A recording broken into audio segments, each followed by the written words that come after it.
কেন এমন করছো? ফিজকে খেলতে দাও, বিসিবিকে আকাশ চোপড়া। আসসালামু আলাইকুম।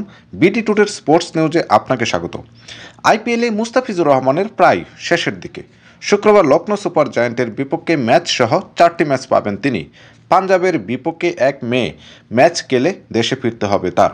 বিষয়টি নিয়ে বিসিবিকে যেমন খোঁচা দিয়েছেন, তেমনি মুস্তাফিজকে নিয়ে আকুতিও জানিয়েছেন ভারতের সাবেক ক্রিকেটার ও ধারাভাষ্যকার আকাশ চোপড়া।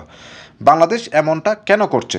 আমার ভাইকে খেলতে দাও না, সে চলে গেলে চেন্নাইয়ের একটু ক্ষতিই হবে।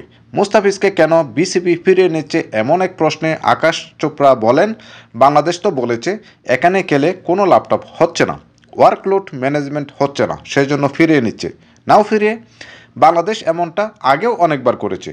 আমি বলবো এটা করো না। বিশ্বকাপের এখনও অনেক সময় আছে, ভারতের খেলোয়াড়রাও তো খেলতে যাবে।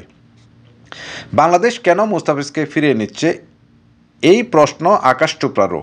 কেন করছে বাংলাদেশ এমনটা? আমি বলবো যে ভালো করছে তাকে ভালো করতে দাও। আগামী বছর আইপিএলের মেগা নিলাম, মুস্তাফিজ আগামীতে অনেক অর্থে দল পাবে। আমরাও চাই সে বেশি দামে বিক্রি হোক, কিন্তু বিসিবি বোধহয় ভাবছে মুস্তাফিজ এখানে থাকলে বিশ্বকাপ শিরোপা উঁচিয়ে ধরতে পারবে না।